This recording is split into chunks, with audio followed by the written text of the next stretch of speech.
Live right here on the early line on SportsGrid. It is a Football Friday, which means now after a recap of Thursday night, its ramifications for playoff pictures in the entirety of the league. We set the stage for the Sunday slate in week number 12. A lot of focus, of course, with an AFC North divisional duel on that division and thus the AFC playoff picture. Now time to turn to the other conference and a huge one in the NFC, a rivalry renewed inside Lambeau Field on Sunday afternoon in Green Bay, Wisconsin. Will it be the frozen tundra like we saw last night in Cleveland? We'll take a look at the forecast in just a moment. But right now, the Green Bay Packers, a full field goal favorite at home against the San Francisco 49ers. Joe, the Niners entered this year as the very short favorites to win the NFC. Pretty much a toss-up in terms of who was going to be that Super Bowl favorite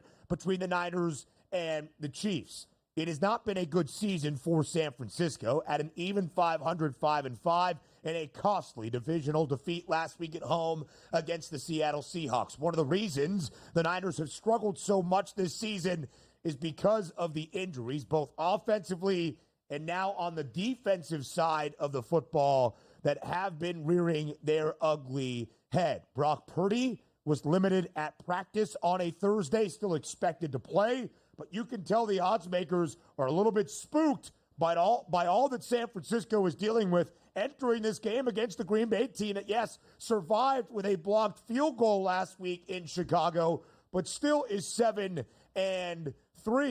Joe, this game is important just from the numbers perspective as well. It would be the first time the 49ers have been booked as an underdog since the end of the 2022 season.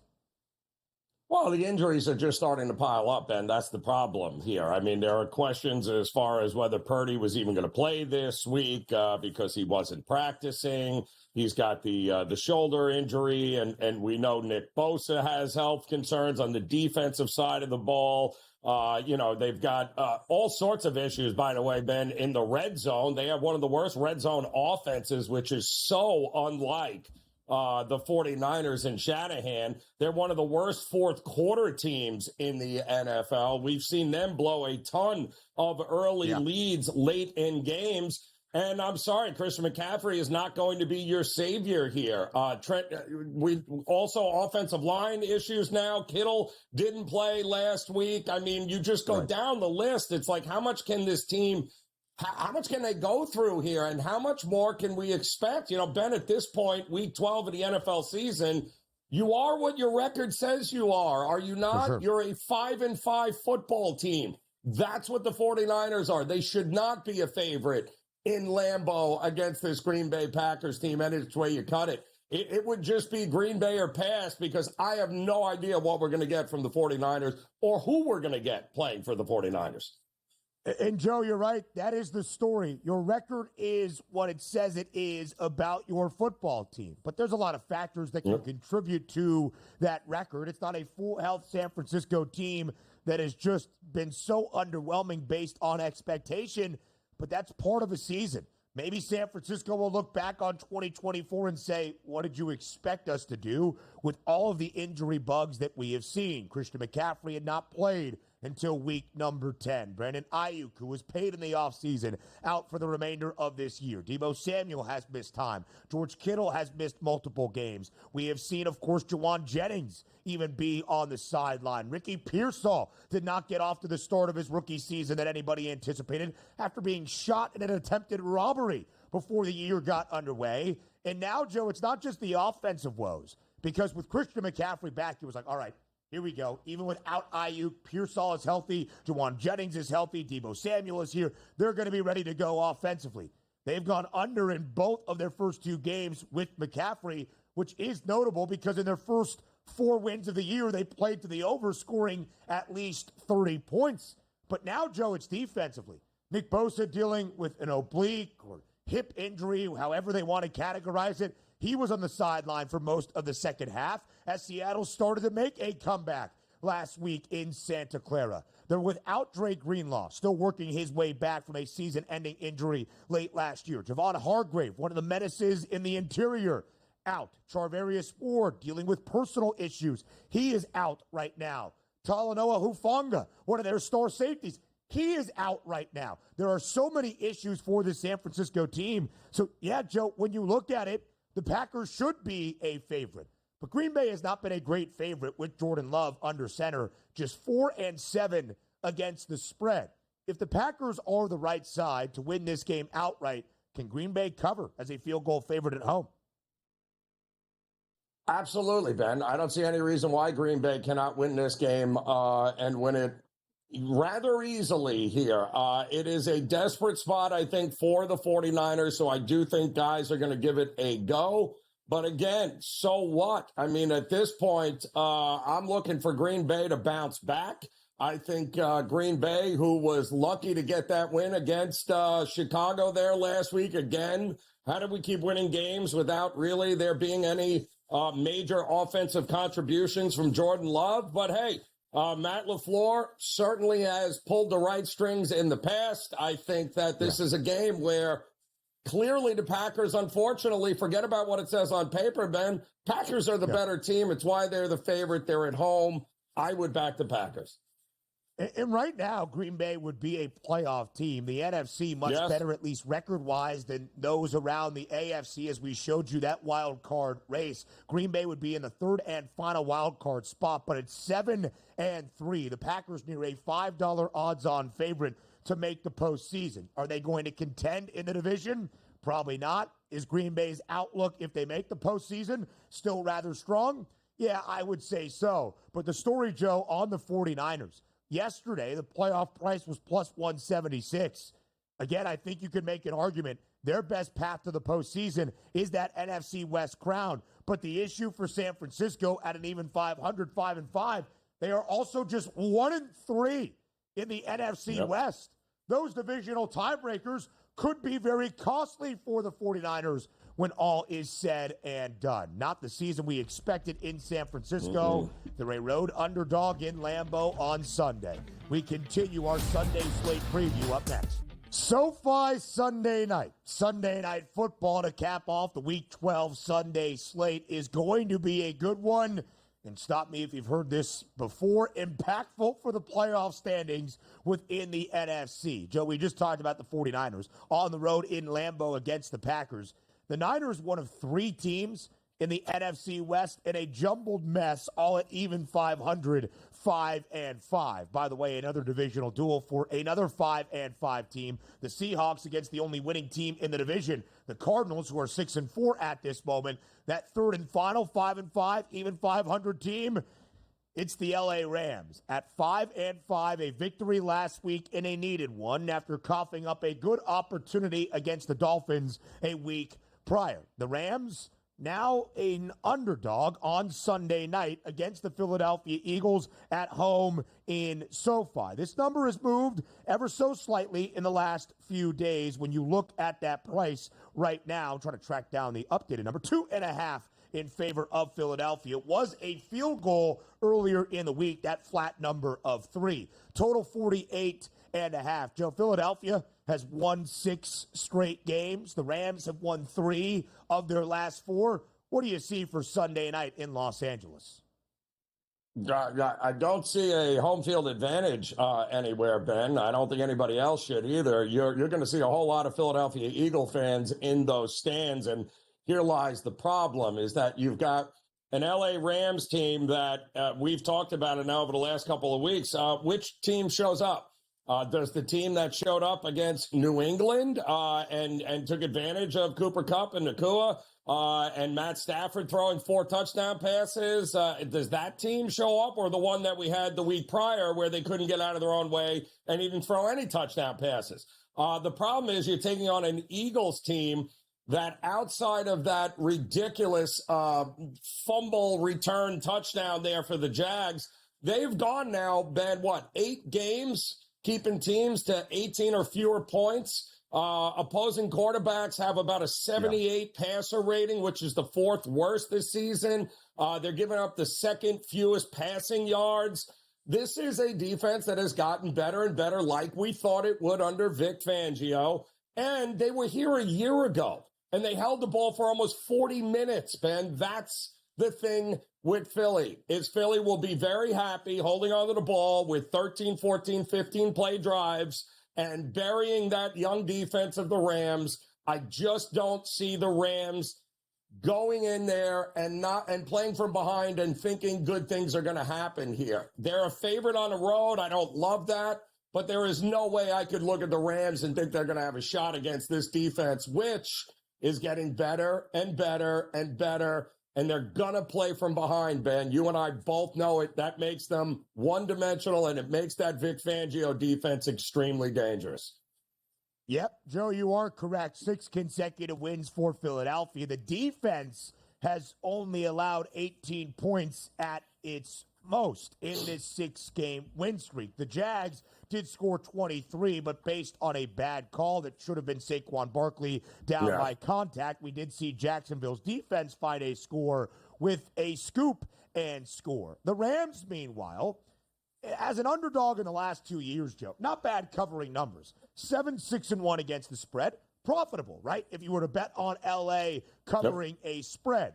But outright, which is what the Rams desperately need at this moment to stay in the playoff picture, only 4 outright victories. Philadelphia in this 6-game win streak has covered 4 times, 3 times as a favorite. If you want some hope for the Rams, the 3 covers for the Birds as a favorite in this 6-game win streak, all against divisional foes, the Giants, the Cowboys, and, of course, Thursday night last week against the Commanders. But, Joe, again, optimistic pictures for L.A., it was last Sunday in Foxborough. Matthew Stafford, 295 yards, 4 touchdowns, more than $120 and a score to Puka Nacua, more than 102 receiving scores for Cooper Kupp. That is L.A. Ram football that you hope to carry over for Stafford against this great Birds secondary.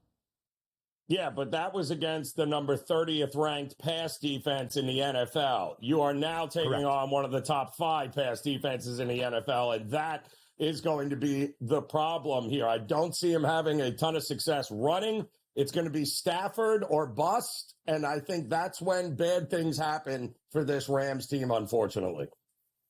And that is the issue, right? Can L.A. do enough offensively to stay in this game? You see Jalen Hurts at minus 130 to hit Pater. Now the number's starting to catch up. I'm still not sure it's enough. Hour number 2 on a Football Friday. That's true. Welcome to hour number 2, live right here on the early line. It's a Football Friday to get you set for a football weekend on SportsGrid. In this second hour, we preview and break down every single game around the NFL Sunday slate. A slightly smaller Sunday slate as 6 teams have a bye during Week 12, the most we have seen on the bye this year so far in the National Football League. But later on in the second half hour of this second full hour, Mike Blewett will join on a Football Friday. Would not be a Football Friday without the Blue Man himself. Joe Ranieri and I, that's Ben Stevens, continue to break down the Sunday slate here on this Football Friday throughout the entirety of hour number 2. A lot of very important games this week here in the Week 12 slate, Ben, not to mention Week 13 in college football that we'll get to. Also, extremely important games. I mean, listen, hour number 3, a lot of college football breakdown. We'll talk a little college basketball, NBA Cup on this Friday. We've got a big one between Duke and Arizona. It is now officially feast week in college basketball. But, Joe, I don't know if I'm going to say never have been more excited. I am perhaps as excited as I have been for a college football game in the last 5 years, maybe the last decade. For noon Eastern time tomorrow in Columbus, Ohio, in the top 5 tilt between Ohio State and Indiana. You and I will have a couple of updates throughout the first hour and a half or so, the opening half of that game. And boy, I cannot wait. That comes our way in our third hour. Here to kick off hour 2, we look at week number 12. Joe, a lot of focus on the NFC West. We're going to talk about all 4 teams in the division in the first 3 games for the Sunday slate that we preview. The Niners, a road dog because of injury uncertainty in Green Bay. The Rams, a home dog against the streaking Eagles, who have won 6 straight on Sunday night. And then a matchup of 2 teams within this division in Seattle. The Seahawks, who pulled off the upset last week in San Francisco against the Niners, now 5-5. The only team in the division above 500, that's Arizona. 4-game win streak for the Cards, a bye last week, and a slight, and I mean ever so slight, road favorite on the spread, but a virtual pick'em in the Pacific Northwest on Sunday afternoon. A huge game with huge significance within the NFC West. And, Joe, you see it. Even money, minus 108 on both sides on that money line. Not even money, but even for both sides on the money line. It's a pick'em in the Pacific Northwest, Joe. Who gets a win? Yeah, well, I mean, listen, the Seattle team has been getting healthier, right? They got back DK Metcalf. They got back a couple of defensive linemen as well, but you've got Arizona now that has won 4 straight. 3 of those 4 wins coming against teams who have had, well, shall we say, health and maybe offensive concerns, teams like the Bears, the Dolphins, and the Jets. But they're still just 2-2 straight up on the road here, Ben. And the Arizona defense is maybe the most impressive thing that we've seen because they're starting to get better. We always knew offensively they were going to be just fine with those weapons in Kyler Murray. The question was, defensively, could they improve here? Very young defense, and they've been doing that. Do we trust Geno Smith here? I don't know. And I do think Arizona as a favorite tells you everything you need to know about what the market thinks of this Arizona team. But I don't know, 12th man and all, feels like this is put up or shut up time for Seattle and their new head coach. I lean Seattle, but in all likelihood, I think we're getting way more points than anything else. The over 47.5 is not a bad look for me. So I see it slightly differently because I actually like Arizona in this matchup, Joe. And one of the reasons I like Arizona to win on the road in Seattle is a Cardinals defense that has been so much on the upswing and improved with Jonathan Gannon, the head coach, in this 4-game win streak. In 3 of 4 wins, 15 points or less for the opposition, just 15 combined points in Arizona's last 2 victories. Now, Seattle really gets it done offensively, but still, I look at Arizona as the team I kind of like in this matchup. And frankly, Joe, when you look at the Cardinals with Jonathan Gannon as an underdog, they're not necessarily an underdog here. They have been sensational. In fact, they have won 5 of their last 6, 4 of those 5 outright as a dog. Their 2 other victories this year, both as either a point favorite or in a pick'em against the Rams week number 2, in a pick'em game in a divisional duel, and against the Bears at home a couple of weeks ago. But a really big game, Joe. And it is kind of crazy to say the Cardinals and the Seahawks in week number 12, probably the most impactful game for the NFC West of any that we have featured. Yep. Earlier in the year, San Francisco, I believe, entering that short week Thursday night game against Seattle, I bet on them, along with our producer extraordinaire, Joe Frizo, to win the NFC West. It felt like they would right the ship. They were such a strong divisional favorite entering the year. They would make good on that price. They are no longer the favorites. It's plus 340. In fact, it's Arizona at a minus 115 price. Seattle, you can see the numbers. Still a large, an uphill climb for the Seahawks in these spots, despite it being a pick'em in the Northwest. Joe, when all is said and done, what are you making of the NFC West right now? Well, it's interesting, Ben, because you've got, it feels like a Cardinals team that, don't forget, went 0-6 against the division last year. They didn't win a damn game against any of those teams, and yet we've already seen them beat the 49ers. We've seen them play one of the tougher schedules in the NFL, and here they are putting together a win streak, like you said, getting better on the defensive side of the ball. I mean, they've also have been pretty good coming after their bye week. They've also won some games. So you got the tougher schedule for the Cardinals. They're proving it along the way. Young team with a lot of weapons. There's nothing not to like about Arizona. And given what we just been talking about with the 49ers, Why not the Cardinals here, Ben? What am I go from 0-6 last year in the division to sweeping the division this year? Very possible with the Cardinals. A perfect 2-0 right now. They hammered the Rams by 31. That's good for Arizona. This is divisional game number 3 against Seattle. And the Cardinals also beat the Niners in Santa Clara outright as a touchdown underdog earlier in the season. I would agree, Joe. Unless something really changes for the 49ers, and those injuries on either side of the football get a lot better and very quickly, that's not going to be great. I would also say, though, for the Rams and the Seahawks, their best playoff path is the division. And the thing working against San Francisco, once again, is the fact they are 1-3 in the division. The Seahawks are 1-2. The Rams are 2-1. You're going to play a lot of divisional games down the stretch, so you got to win those just to improve the overall record and to have a shot at a playoff spot. Joe, first loss of the year last week for Kansas City in Buffalo. They now head to Carolina as a double-digit favorite. KC laying 10.5 on the road in Charlotte against the Panthers. Now, listen, it is a bounce-back spot, but the Chiefs have not been great at covering big numbers or winning decisively in their 9 victories this year. Can they here in week number 12? Yeah, be careful. That's all I'll say with this Chiefs team, expecting them to win by margin. It has not been a profitable endeavor looking to do that. I do think maybe a Kansas City team total might not be a bad look here. I think 26.5 points. I could see them putting 28, 30 points on this Carolina team. But it's the defense of Kansas City that worries me. They've been getting worse each week here, Ben. Worse. And that's a little bit concerning, Joe, because the offense has not been great. KC has been a 6.5-point favorite or more 5 times. They're just 1-4 against the number. More from the Sunday slate next.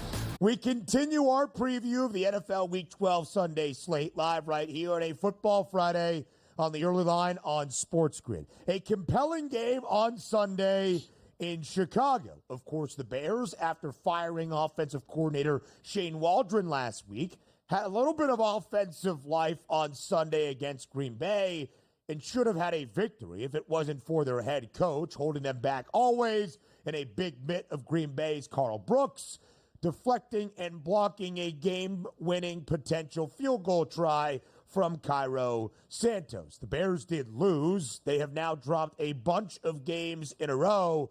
But, Joe, here the Bears are for a second consecutive week, welcoming in a divisional foe. This time it's the Minnesota Vikings. And the Bears are a home underdog at Soldier Field once again, getting 3.5 points. Joe, we kind of joked about this last week. We did not expect the firing of an offensive coordinator to provide the interim bump that the dismissal of a head coach can, but it kind of did. Will it carry over for a second consecutive week in the Windy City? I like what I saw with him. I mean, Thomas Brown now calling for Caleb Williams. He averaged, I believe, close to 6.5 yards per pass play there in that game. I thought he did really, really well. I thought the reads were good. I thought the play action was good. There was nothing that I saw in that game to lead me to believe, oh boy, no, Shane Waldron's gone. Oh, what are we going to do? Even the offensive line was a little bit better there. DJ Moore had, 7 receptions in his first time with the new play caller. So yeah, I think there's absolutely a lot to be positive with. And on the flip side, I'm sorry, Ben. If it wasn't for 13 penalties for 91 yards and 7 free first downs, which is what the Tennessee Titans gave Minnesota and Sam Darnold in that game, they don't win that game. They had a touchdown called back, Tennessee, because of a penalty. There was nothing impressive about what I saw again on the road with Minnesota last week against Tennessee. I am not banking on them going to Chicago here with an opportunity to do the same thing, plus lay more than a field goal. I don't think so. I think the Bears are very much alive and well, and I do think that they've got an opportunity to win this game outright. So the Vikings are an 8-2 football team. They have covered in 7 of those 8 victories. The only non-cover in a sloppy and ugly game on the road in Jacksonville now 2 weekends ago. Not only have the Vikings covered in 7 of 8 wins, they've also gone under in 7 of 8 wins. And for Chicago now on this 4-game skid, under in all 4.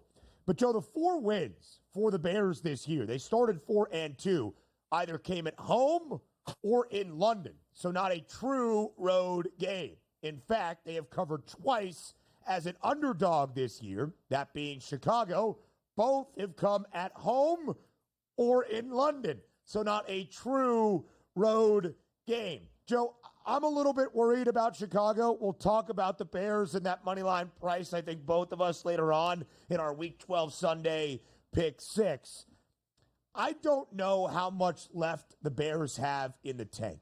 Because, again, it was the dismissal of an offensive coordinator. But Matt Eberflus is still making coaching decisions that actively holds back his football team instead of putting the foot on the gas and driving deeper down the field so that in a city known as Windy, Cairo Santos could have drilled a 34-yarder and not a 46-yarder that the Packers noticed they could get a hand on because of the low ball flight. The Bears ended up losing a game they probably should have won against Green Bay. So again, I'm a little bit scared of Matt Eberflus and the Bears, but I was very optimistic based on Caleb Williams' performance, especially in the fourth quarter, especially on that final possession against Green Bay in his first game with new offensive play caller Thomas Brown. The other NFC North team in action on Sunday, that's perhaps the best team in the National Football League, the Detroit Lions. The Lions, a 7.5-point road favorite in Indianapolis against Anthony Richardson and the Colts. You see that total, 50 and a hook. Joe, what's your breakdown of this matchup in Indy?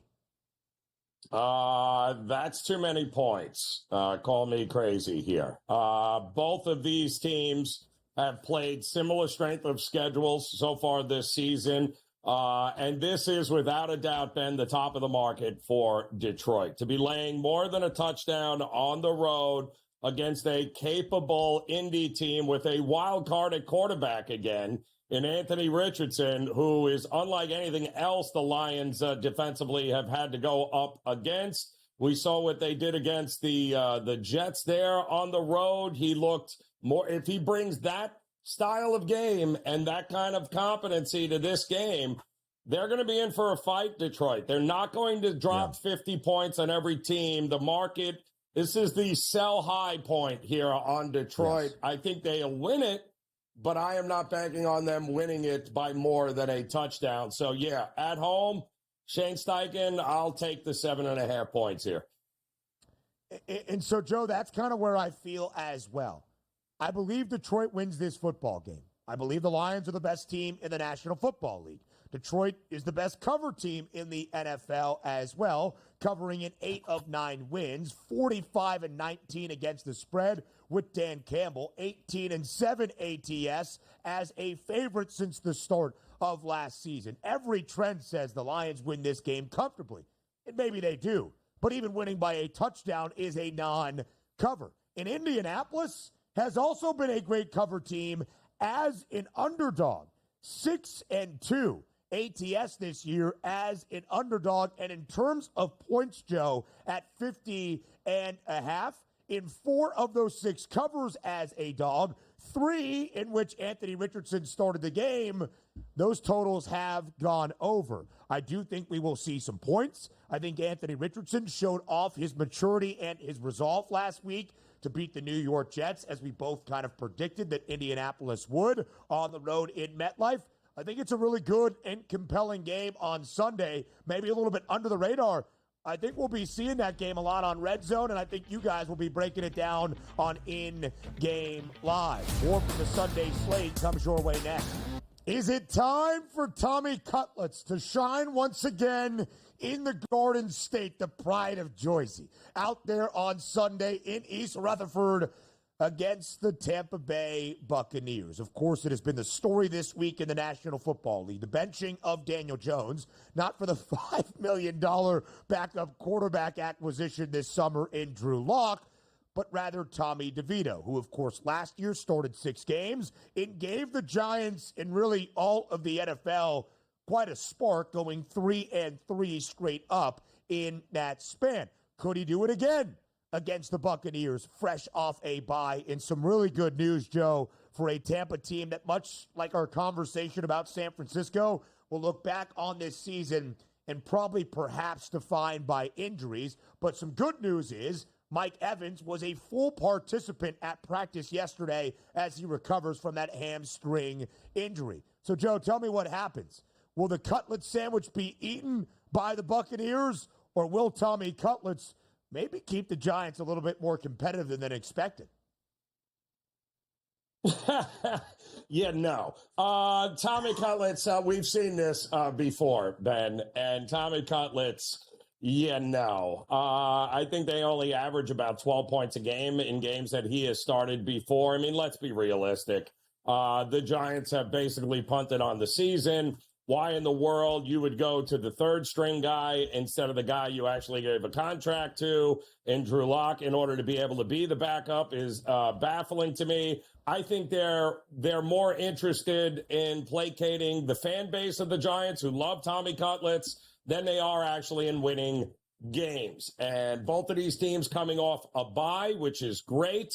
We also know that both of these guys coming off of byes tend to have their defenses ready to go here. And I have no doubt that Todd Bowles, in the cold weather there, will have his D ready to go against Tommy Cutlets. And quite honestly, same situation here. I don't necessarily trust Baker Mayfield either in MetLife, wind, cold conditions. The fact that Evans is back is great, but it's a hamstring injury in 30 degrees. And he could run 2 plays, Ben, and be back out. So to me, I think forget about the side. The whole world is going to bet Tampa. I do think the under is the way to look at this game, and I'd take it even further, and I would look to go under the Tampa team total here because I don't think this is going to be some sort of high-scoring game. You're not lighting up the New York Giants defense in this one. The Giants under in 7 of 10 games this year. The Giants were a favorite in Munich against the Panthers, of course, lost that game in overtime, 5 consecutive losses for the Giants, but that snapped a 24-game streak for New York, booked as an underdog, 11-12-1 against the spread in that span. The Bucs had a 5-game over streak that was snapped in their most recent game against San Francisco, much more competitive than we expected. That game under. The Buccaneers have been an underdog in 4 straight, now laying 5.5 on the road. We shall see what Tommy DeVito provides for the New York Giants on Sunday in MetLife. Let's go Sunday in Landover, NFC East Divisional duel, and the Commanders are a 10.5-point double-digit favorite at home against the Dallas Cowboys. Washington off the mini-bye, and, of course, the loss last week on a short week Thursday night on the road against Philadelphia. Total 44.5. Joe, it is a hefty spread in favor of Washington. Will they cover against a dreadful Dallas team? This game is huge for one Dan Quinn, is it not? I mean, he was the Cowboys DC over the last couple of years prior to getting this head coaching gig. I think he'll have his guys ready to go. They've also lost 2 straight, but they've got extra rest and had a chance to reset following that Thursday night football game against Philly. Jaden Daniels also had a chance to heal those ribs a little bit. I think it's a mismatch. I wouldn't mind laying the double digits here with Washington, but I'm also probably fading the Dallas team total in this game as well. I think it's just going to be ugly as ugly gets. Dan Quinn pointing to the other side and saying, ha, ha, ha, Mike Zimmer ain't me, brother. And I think they try to add up some points. That total of 45.5. Now, listen, Dallas has lost 5 straight games. They've been an underdog in all 5. They have not covered a number. And, Joe, frankly, on Monday night at home against the Texans, if you thought the Cowboys would even be competitive with Cooper Rush, I think that really kind of faded out the window as well. Mike Blewett joins us next on this Football Friday. A Football Friday would not live up to its name unless Mike Blewett joined us in the second part of our second hour, so that's exactly the case. Here on this Football Friday on the early line, he is Mike Blewett. I am Ben Stevens. German area off to the right as well. Blue, before we dive into the Sunday slate and the matchups that we have, of course, we must look back on a Thursday night. And given your Steelers allegiances, you can take this whatever way you would like to go. What is your takeaway, Blewett, from Thursday night football in the land and a snapping of the 5-game win streak for your Steelers? So, in a vacuum, I don't think you can panic about a team going on the road on a short week against a divisional opponent and dropping that game. Even if one team's 8-2, the other one's 2-8, you'd expect it to turn out a certain way. And the fourth quarter was pretty wild, all things considered, with the weather and everything else. The fourth quarter, we entered the fourth quarter 10-6, and it was a 24-19 final with the Steelers throwing a Hail Mary to try to win it. So in a vacuum, like I said, I'm not panicked about it as a Steelers fan or even projecting the Steelers long term. But Joe and I spoke the other day on Game Time Decisions, and we've talked about this on our weekly show on Sundays. The Steelers still have yet to solve these short yardage and red zone situations. The Browns had 3 second-half turnovers that the Steelers turned into only 7 points. They got stuffed on downs twice last night. They stall in the red zone again. They forced Boswell to kick a 58-yard field goal, and people are stunned that he missed it. He's missed 2 kicks this year, a 62 and a 58-yard attempt last night in the snow on grass. So hardly one that you should count up as a big miss for Boswell, but he's practically the MVP of the team in the way that he's won games for them. So I think everything regarding red zone and short yardage situations is the concern, and it's why people will not take them seriously until they start to solve those issues and score more touchdowns. It took them 8 quarters to score a touchdown before they scored the 2 in the fourth quarter last night. And the last thing is, we've talked about their schedule a lot. I need people to realize that, yes, they have a nice little break here for the Bengals game, and then they play the Browns. However, it will be starting December 15th. The Steelers will play 3 games in 10 days at Philly, at Baltimore, and Kansas City on Christmas Day. It feels like, Blue, like if I'm Tomlin and the Steelers, I just need to split the rest of the games against the AFC North. I'm happy if I do that, and then I'm in the playoffs, and anything can go from there. So what is your ceiling with this team as a future here? Are you not buying them for the AFC North? Do you think they can still contend for a possible AFC title? What's the outlook here for this team for you? I think the division is still in play, right? They'll have a 1-game lead even if Baltimore wins this Sunday. So I think the division is still in play, and Baltimore's got a bunch of divisional games too. So I think things can get pretty funky. But Baltimore's upside would be greater because of Lamar. I think the Steelers right now look to me like a team that can make the playoffs, win a game, and then check out because they'll be up against a better, more powerful team. So, of course, I guess the AFC title is in play. You got to be in it to win it. But if they go up against Buffalo, again, have to go to Buffalo or have to go to Kansas City, it's going to be too tough for them unless they solve the red zone stuff. And putting Justin Fields in as a package when there's zero threat to throw the ball is pointless, in my opinion. So, Blewett, when you look at this Pittsburgh Steelers team, despite 5 consecutive wins entering week number 12 and that short week Thursday night game, all 4 with Russell Wilson under center, an 8-2 record and atop the AFC North, I would say the overall consensus from some was a little bit of a hesitation about how high the ceiling was for the Pittsburgh Steelers this season, who have failed to reach an AFC Championship game since 2016. As a Steelers fan, perhaps a Steelers believer, what exactly do you think the ceiling is for this Pittsburgh team the rest of the way? I think it's probably them winning a playoff game and then checking out. The team is clearly improved under Russell Wilson, but 9 of their 11 games have been one-score games. They've come on the right side of most of those, but this is the third one now that they've lost by one score. The Colts game and the Cowboys game also one-score losses, field goal losses, basically.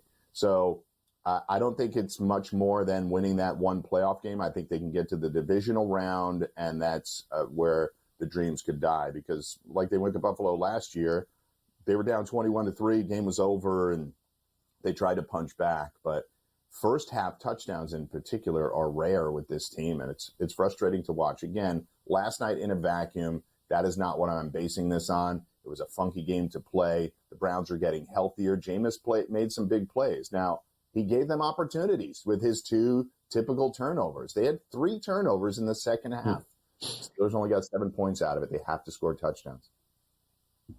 Sure, but they did try a 58-yard field goal. That worked out well. Bert, let's talk about the current number 1 seed in the AFC. How about the Chiefs going on the road, looking to right the ship here after losing to the Bills against the Panthers? Man, I'm not running in the window to lay 10.5. Are you? No, people are going to be really excited, I think, to do this. You and I talk about it a lot. When the Chiefs are big favorites, this is where you run into problems. I think there would be I'm not as big a teaser player as you are, Joe, but I think they're an interesting spot for a teaser. And I think the Panthers are on a 2-game win streak right now, which seems almost impossible. Yep. Them winning the first one got a coach fired. Them winning the second one got a quarterback benched for the rest of his life, conceivably. So I just think that here's the challenge for me. The Panthers scoring points against this Kansas City defense, I think Spagnuolo could really make the day miserable for Bryce Young and that offense. So you look at a Panthers under 15.5. I could see the Chiefs covering this game, definitely, but I would prefer to take them in the second half, laying 5.5, and put them in a teaser if you're going to play the full game. I think those are the 3 plays that I like the most. And keep in mind, for those Kelsey props, he's become a bigger part of the offense than he was 2 months ago. That's unquestionable, and I think you'll see his numbers start to increase game over game.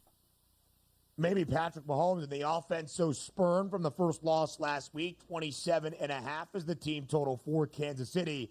But the Chiefs have been a 6.5-point favorite or greater 5 times already this year. That's not overly crazy, but just 1-4 against the spread. The Panthers on a 2-game win streak for the first time since 2022. Blewett, let's go to an AFC South divisional duel between the Texans and the Titans in H-Town on Sunday. Houston in a divisional game, more than a touchdown favorite against Will Levis and the Titans. How do you see this game playing out in Houston on Sunday afternoon? Not unlike last night, we can see a lot of funky things will happen in these divisional games, but Titans just 1-9 against the number. Joe and I have the pleasure of watching a lot of Titans because they're on at 1 o'clock almost every week. And I don't know if everybody realizes the struggles of this team offensively. And as a team, they rank 30th in turnovers. They've turned over the ball 18 times. And as a defense, they rank 31st, only taking the ball away 7 times in the entire season. Houston takes advantage of that. They have forced 20 turnovers on the season. I think that tells you the story of the game. I'm leaning towards second half with Houston, but again, I don't see a lot of points in this one. I think the under play here. The Titans are a 2-8 football team straight up. They are just 1-9 against the spread. They have not covered in any one of their 8 losses so far this season. More on a Football Friday with Mike Blewett up next. We preview every single game on the NFL Sunday slate any given week here on a Football Friday. Only 11 this upcoming Sunday. 6 teams on the bye in week number 12. So just 2 more games outstanding that we have not touched on yet so far here in this Football Friday. Next, Mike Blewett, we head to Miami, a South Florida showdown between the Dolphins and the Patriots. The Dolphins have won 2 consecutive games. They have covered in both of those wins. Is there some hope this year still out there for Miami despite being 2 games below 500. They're a full touchdown favorite, Blue, at home against the New England Patriots. How comfortable is this game going to be for the Finns? Well, even in their salad days, the Patriots struggled when they went to Miami. They've been fighting really well in these games. I think Drake May has shown people that he was worthy of a first-round pick. We'll see what the trajectory of his career is, but he's playing well, certainly relative to his counterparts. He's right in the mix with playing as well as Caleb Williams and other guys that have gotten some starts this year. Jaden Daniels obviously had an incredible start. But I think what we should know about Miami, we saw this last week. Joe and I were watching it live against the Raiders, that Tua really is excellent at certain things. He's maybe not the most well-rounded quarterback, but the way that he is able to operate the Mike McDaniel offense and quick release and getting the ball out quickly and finding the explosive plays. It doesn't mean he has to be the most explosive player, but finding the explosive plays and the ability to get the ball in the hands of these guys quickly is something that Tua does really well as any quarterback in the league, to be honest. And I know people want to bash him for the weaknesses in his game and his health and everything else, but when things are right with the Miami Dolphins offense, they can blow out just about anybody. And you wonder if that happens this week. I don't love the flat 7, but I think Miami can win by a touchdown here. Their team total is 27.5, so it's pretty high. I don't know that the New England Patriots get to their 18.5, but I'd see some of the numbers moving in the marketplace towards the Patriots. But I'm going to lean with the Dolphins here. This is obviously an excellent teaser situation. I think the Dolphins do get the win, and I'd be leaning towards their overs on points. Yeah, nobody punches down like Mike McDaniel and the Dolphins. That's for sure there. And I got to tell you, nobody has been better this year against the number, especially on the road, than the Denver Broncos. Sean Payton's got, 7-3-1 against the number. They're 4-1-1 against the number on the road, taking on a Raiders team in which they already beat but didn't play all that well. 9 touchdowns and 1 pick in his last 4 games, Bo Nix. Does he get it done here? Yeah, I failed to mention Bo Nix in the previewing the previous game, and he's been great. I think this Raiders team is like in the midst of falling apart, right? We saw them hang for a little while against the Dolphins, and then ultimately it was a blowout. And I think that's what's fascinating about doing the show that we do on Sundays, Joe, is when you get a chance to watch these teams consistently, the teams that are not as good and end up having bad seasons, they don't get blown out from whistle to whistle. That's not the way the NFL works. But they do play well in the first half and keep games close, and then it all slips away in the second half. And that's what's happening with the Raiders sort of week in, week out here. 6.5 is a lot to lay on a road. Divisional home dog again this spot. It's yet another one this week. But the way that Denver's defense is playing, you have to side with taking the Raiders unders and Denver in a second half number as well is what I like here. They've been particularly good at holding teams in the second half and making adjustments at halftime. To both of your points, the Broncos have been a great cover team this year. Denver with Bo Nix performing above expectation.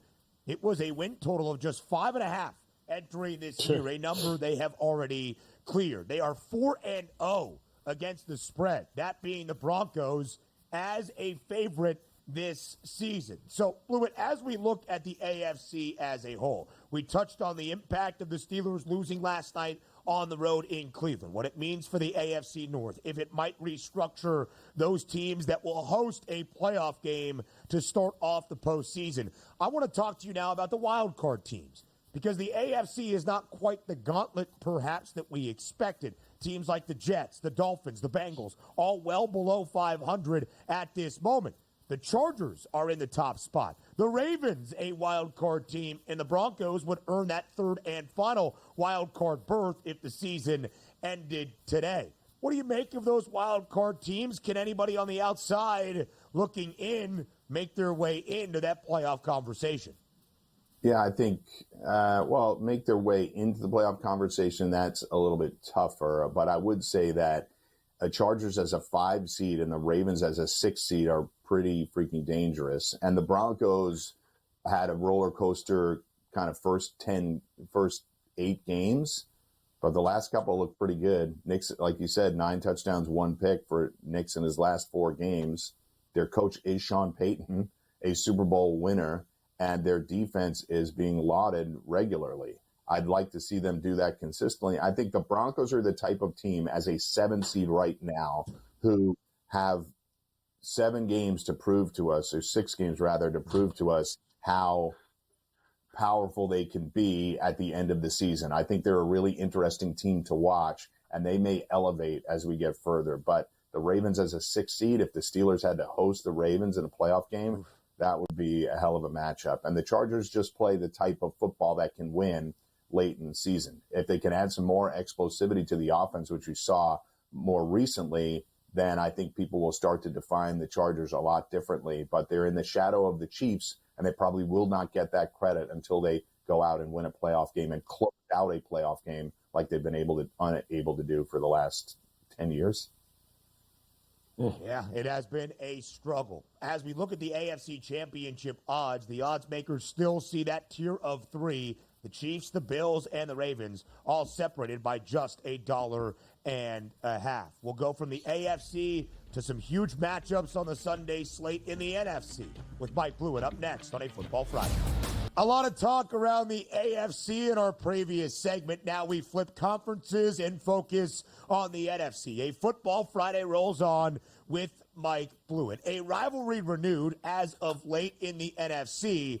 But, Blue, a story of Sunday in Lambeau is going to be the injury uncertainty that has been the story of the season for San Francisco. The 49ers currently booked as a full field goal underdog in Lambeau Field against the Green Bay Packers. If that line holds, and we expect it to, it would be the first game since the end of 2022. The Niners have been booked as an underdog, getting points, but with the injury questions for San Francisco. Numerous key injuries on the defensive side of the football. George Kittle missed last week. He says he'll be ready to go for Sunday. Brock Purdy now, limited participant in practice this week for the 49ers. Blewett, how are you making sense of that 3-point number in favor of the Pack? Yeah, really difficult. Brock Purdy practiced in limited fashion yesterday, as did Nick Bosa, and you're going to have to know exactly what that looks like, I think, before you lay down a number.